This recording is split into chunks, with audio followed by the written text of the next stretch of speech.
जय श्री कृष्ण। संकट को ऐसे टालो, यह है आज का विषय।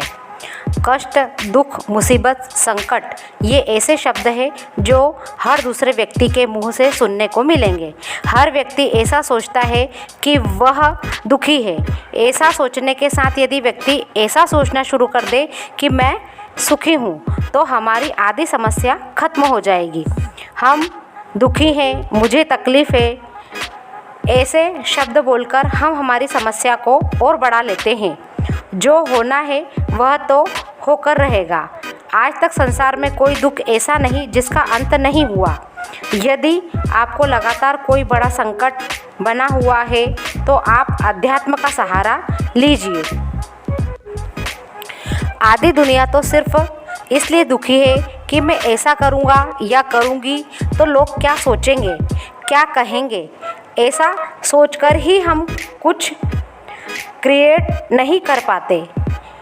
अरे करके तो देखो, दो ही चीज़ होगी, या तो हम सफल हो जाएंगे या असफल। इन दोनों शब्दों के बीच की दूरी तय करने में मतलब केवल सोचते ही रहने में हम हमारा आधा समय नष्ट कर देते हैं।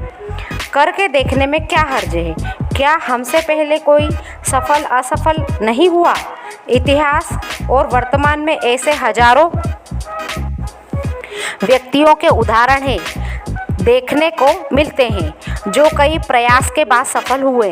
कहीं ना कहीं हमारे प्रयास में ही कुछ कमी रहती है, उसकी वजह से हम असफल हो जाते हैं। असफलता हमें अनुभव जैसी अमूल्य निधि प्रदान करती है। दूसरी बार हम जब उस कार्य को करेंगे तो अनुभव हमारे साथ होगा। जब कोई व्यक्ति किसी कार्य को आरंभ करता है तो वह पहले अनुभवी व्यक्ति से सलाह लेगा। इसलिए असफल बनना सफल बनने से कहीं ज़्यादा बेहतर होता है। हमारा केवल ऐसा सोचना है कि संकट तुम आओ, बिना संकट के सफलता का आनंद नहीं आता। संकट चाहे जितना आए, उसके सामने चट्टान बनकर खड़े हो जाओ।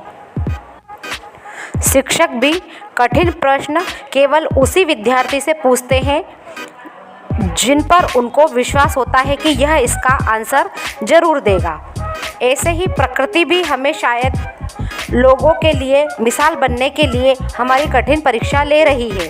परीक्षा में सफल बनने के लिए अपने मन को मजबूत बनाएं और कुछ नया करने और सीखने का प्रयास जारी रखें। अपनी दिनचर्या के अलावा मैं खुद भी 15 वर्षों तक एक हाउसवाइफ रही हूँ। अब छोटी सी प्राइवेट नौकरी बहुत बड़ी सोचकर करती हूँ। ज्योतिष के द्वारा लोगों को उनकी समस्याएं सुलझाने में मदद करती हूँ और अपना यह चैनल जो मैंने अभी ही शुरू किया है, उसकी स्क्रिप्ट लिखने के लिए अपने मन में विचारों का मंथन किया करती हूँ। आपको कुछ अच्छी सोच देकर अपना कर्तव्य पूरा कर सकूँ, क्योंकि हम भोजन, पैसा, वस्त्र किसी को देंगे तो वह उसकी एक दिन की आवश्यकता या कुछ समय की आवश्यकता पूरी करेगा। परंतु यदि हम किसी को अच्छी सोच देंगे तो उस व्यक्ति का पूरा जीवन संवर जाएगा और उसके आसपास रहने वाले व्यक्ति भी उससे लाभान्वित होंगे।